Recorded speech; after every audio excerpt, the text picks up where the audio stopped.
सिंधु घाटी सभ्यता, Indus valley civilisation.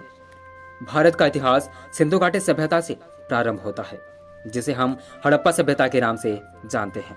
यह सभ्यता लगभग 2500 ईस्वी पूर्व दक्षिण एशिया के पश्चिमी भाग में फैली हुई थी, जो कि वर्तमान में पाकिस्तान तथा पश्चिमी भारत के नाम से जाना जाता है। इसका विकास सिंधु और घग्गर के किनारे हुआ। इसके प्रमुख केंद्र हड़प्पा, मोहनजोदड़ो, कालीबंगा, लोथल, धोलावीरा और राखीगढ़ी थे। ब्रिटिश काल में हुई खुदाइयों के आधार पर पुरातत्ववेत्ता और इतिहासकारों का अनुमान है कि यह अत्यंत विकसित सभ्यता थी, जो कि कई बार बसा और उजड़ा। सिंधु घाटी सभ्यता मिस्र, मेसोपोटामिया, भारत और चीन की 4 सबसे बड़ी प्राचीन नगरीय सभ्यताओं से भी अधिक उन्नत थी।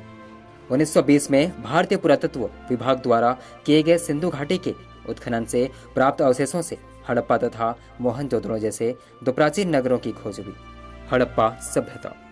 इस सभ्यता की खोज का श्रेय राय बहादुर दयाराम साहनी को जाता है। सर्वप्रथम इन्होंने ही 1921 में इस सभ्यता के हड़प्पा नामक पुरास्थल की खोज की। यह पाकिस्तान के पंजाब प्रांत में मोंटगोमरी जिले में रावी नदी के तट पर स्थित है। इसकी महत्वपूर्ण खोज मनुष्य के शरीर की बलुआ पत्थर से बनी मूर्तियां, अन्नागार, बैलगाड़ी।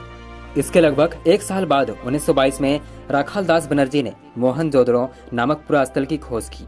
यह पाकिस्तान के पंजाब प्रांत की लरकाना जिले में सिंधु नदी के तट पर स्थित है। इसकी महत्वपूर्ण खोज विशाल स्नानागार, अन्नागार, कांस्य की नर्तकी की मूर्ति, पशुपति महादेव की मोहर, दाढ़ी वाले मनुष्य की पत्थर की मूर्ति, बुने हुए कपड़े।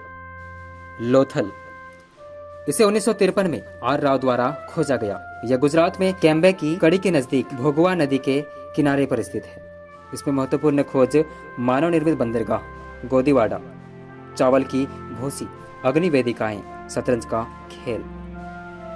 धोलावीरा, इसकी खोज जगतपति जोशी ने 1967 से लेकर 1968 में की, लेकिन इसका विस्तृत उत्खनन 1990 से लेकर 1991 तक आर.एस. विस्ट ने किया। हड़प्पा सभ्यता अपनी नगरीय योजना प्रणाली के लिए जानी जाती है। मोहनजोदड़ो और हड़प्पा के नगरों में अपने अपने दुर्ग थे, जो नगर से कुछ ऊंचाइयों पर स्थित होते थे, जिसमें अनुमानित उच्च वर्ग के लोग निवास करते थे। दुर्ग से नीचे सामान्यतः ईंटों से निर्मित नगर होते थे, जिसमें सामान्य लोग निवास करते थे। इस सभ्यता में ग्रिड प्रणाली मौजूद थी, जिसके अंतर्गत सड़कें एक दूसरे को समकोण काटती है। अन्न भंडारों का निर्माण हड़प्पा सभ्यता के नगरों की प्रमुख विशेषता थी।